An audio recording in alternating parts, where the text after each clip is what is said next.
नमस्कार दोस्तों, नमो भारत न्यूज़ में आपका एक बार फिर से स्वागत है। दोस्तों, लॉकडाउन के बीच महाराष्ट्र के मुख्यमंत्री उद्धव ठाकरे के सामने एक बहुत बड़ा राजनीतिक संकट आ खड़ा हो गया है। क्या है पूरा मामला आपको विस्तार से बताऊंगा, मगर आपसे मैं पहले ये जानना चाहता हूँ कि क्या आपको याद है कि महाराष्ट्र की जो सरकार थी, जो 3 पहिए की जो सरकार बनी थी, वो किस तरह से बनी थी।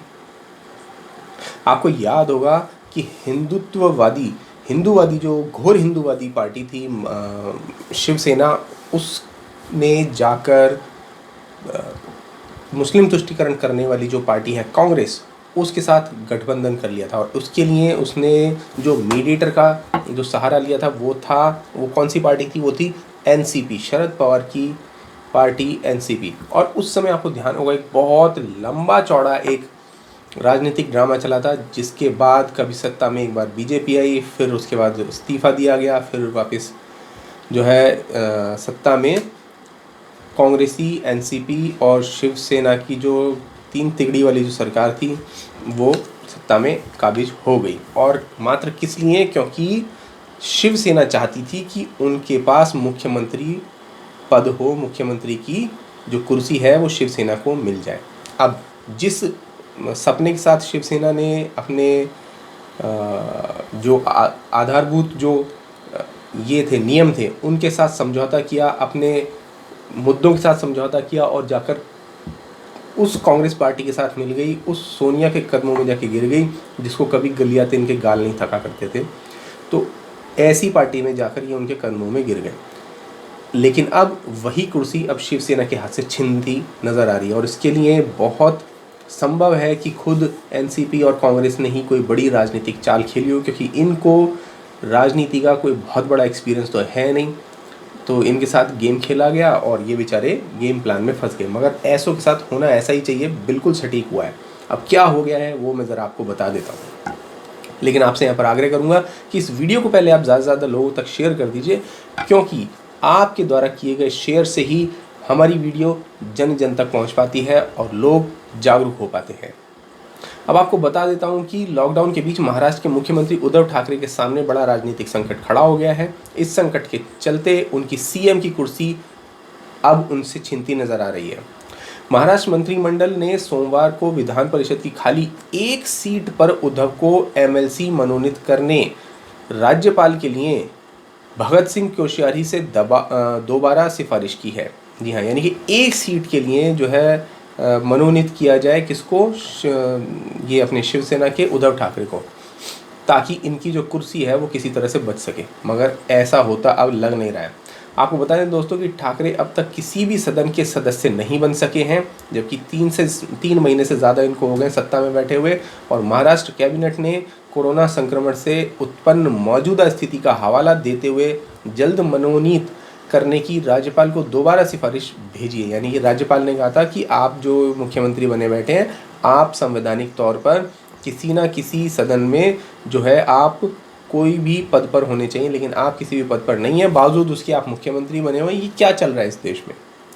तो इस बात के ऊपर फिर से विचार करने के लिए राज्यपाल को फिर से जो है एक लेटर भेजा गया है कि हमें समय दें, हम ऐसा कर लेंगे, ये कर लेंगे, लेकिन होना कुछ नहीं है। अब देखना है कि राज्यपाल इस पर क्या निर्णय लेते हैं। ठाकरे ने 28 नवंबर को एनसीपी और कांग्रेस के साथ हाथ मिलाकर प्रदेश में महाविकास आघाड़ी की सरकार बनाई थी। इस लिहाज से मुख्यमंत्री कुर्सी पर बने रहने के लिए उद्धव ठाकरे को 28 मई तक प्रदेश में किसी भी सदन की सदस्यता हासिल करनी होगी। 28 मई का मतलब आप समझ लीजिए, यानी कि आज तारीख हो गई कितनी?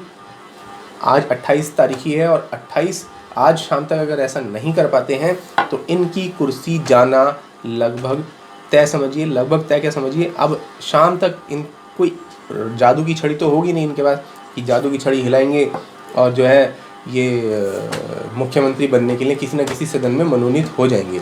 कोई एमएलसी के चुनाव रातों रात थोड़ी होते हैं।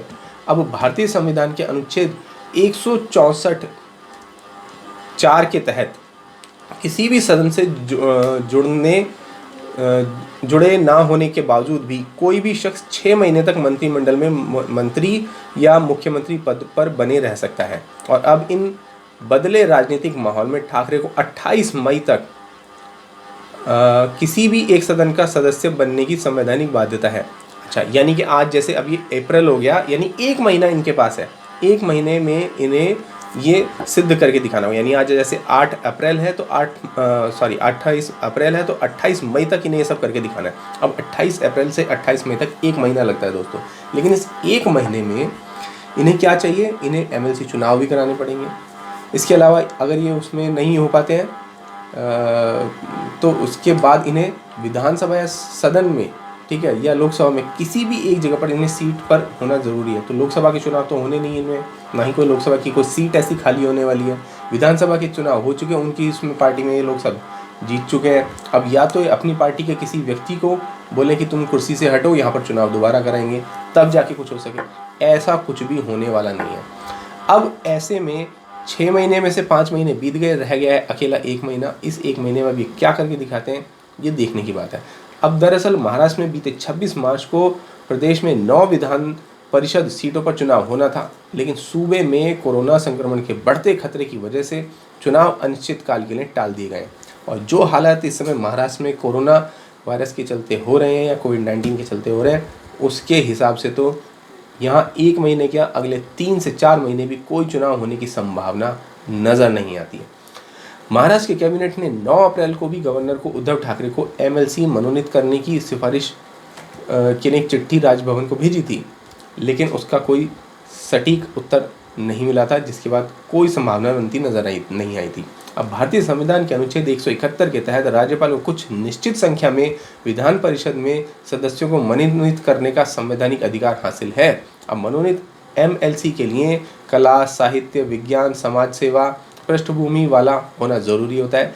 ऐसा नहीं है कि वो किसी को भी मनोनीत कर लेंगे, उसके लिए उसकी कोई ना कोई विशेष पृष्ठभूमि होनी चाहिए, तब जाकर अपने विवेक से राज्यपाल सदस्यों को मनोनीत करते हैं। जैसे आपको याद होगा, कभी कांग्रेस के लिए सचिन तेंदुलकर को चुना गया था, और अभी आपको याद होगा रिसेंट में जो है सदन में जो हमारे पूर्व सीजेआई थे रंजन गोगोई, उनको भी सदन में मनोनीत किया गया था। अब एनसीपी के विधायकों के इस्तीफे की वजह से 2 सीटें खाली हुई थीं, जो पिछले साल के विधानसभा चुनावों से ऐन पहले बीजेपी में शामिल हो गए थे। अब ठाकरे को विधान परिषद का सदस्य मनोनीत करने को लेकर महाराष्ट्र के गवर्नर भगत सिंह कोश्यारी ने अब तक कोई फैसला नहीं लिया है, और इन दोनों नामांकित एमएलसी के कार्यकाल 6 जून को समाप्त हो रहे हैं। राजभवन की खामोशी को लेकर मुख्यमंत्री ठाकरे अगुवाई वाले गठबंधन महाविकास आघाड़ी की चिंता बढ़ती जा रही है, और महाराष्ट्र के पूर्व राजस्व मंत्री और सूबे के बीजेपी अध्यक्ष चंद्रकांत पाटिल ने ये कहकर और सियासी सस्पेंस बढ़ा दिया है कि राजभवन वक्त आने पर अपना निर्णय लेता है और राज्य सरकार को विधान परिषद सीट पर सीएम उद्धव ठाकरे को मनोनीत करने की जल्दबाजी नहीं दिखानी चाहिए। पिछले दिनों शिवसेना सांसद संजय राउत ने ट्वीट करके राजभवन पर यह कहकर तंज कसा था कि राजभवन को राजनीति का केंद्र न बनने दिया जाए। उधर उद्धव पर यह मुसीबत ऐसे समय पर आकर पड़ी है जब लगातार उस पर हिंदुत्व के समर्थकों पर अत्याचार करने वालों के बचाव के आरोप लग रहे हैं। अब ये वही उद्धव ठाकरे हैं जो राम मंदिर बनाने के लिए कभी सबसे आगे खड़े होने के दावे किया करते थे, मगर आज उनके सारे दावे खोखले होते नजर आ रहे हैं। चाहे पालघर में साधुओं की हत्या का मामला हो या हिंदुत्व पर अत्याचार पर सवाल उठाने वाले अर्नब गोस्वामी की सोनिया मायनो के आदेशों पर गिरफ्तारी हो या इस पर भी उनसे 12 घंटे का इंटेरोगेशन करने वाला मामला हो, हर मुद्दे पर ये 3 पहिए की ऑटो रिक्शा जो सरकार का जो मामला है वो एक दूसरे से भिड़ता ही नज़र आ रहा है। अब इस पहिए का पंक्चर होना कब निश्चित है ये तो समय बताएगा, लेकिन नज़र यही आ रहा है कि इनमें से एक पहिए की हवा अब निकलती जा रही है, और इसके बाद पंक्चर कब तक होता है ये समय बताएगा। लेकिन ये चीज़ निश्चित हो चुकी है कि इस समय जो महाराष्ट्र में जो सरकार है उद्धव ठाकरे की 3 पहिए वाली ऑटो रिक्शा सरकार, उसमें अब कुछ पहिए जो हैं वो डिसबैलेंस हो चुके हैं और एक लय में नहीं चल रहे हैं। और जब एक लय में 3 चक्के नहीं चलते हैं किसी रिक्शा के, तो आपको मालूम है कि ऐसे रिक्शा का पलटना बहुत ही स्वाभाविक हो जाता है, और ये अब ज़्यादा दूर नहीं नज़र आ रहा है, क्योंकि जहाँ एक तरफ एनसीपी और कांग्रेस अपनी मर्जी चला रहे हैं, वहीं शिवसेना किसी तरह से अपनी मर्जी चलाने के लिए जो जोर है वो एड़ी चोटी से लगा रही है, लेकिन उसकी कोई सुन नहीं रहा है, क्योंकि राज्य में सरकारें ऐसे लोगों द्वारा चलाई जा रही हैं जो राजनीति के पुराने खिलाड़ी हैं। अब शिवसेना ने कांग्रेस और एनसीपी के साथ गठबंधन करके अच्छा किया, क्या किया ये तो उनकी किस्मत बताएगी, मगर आप ये बताइए कि जो महाराष्ट्र में इस समय राजनीति में चल रहा है क्या वो सही है या गलत। और अगर आपका जवाब गलत से है तो इस वीडियो को शेयर करना आपकी जिम्मेदारी बनती है। धन्यवाद। जय हिंद।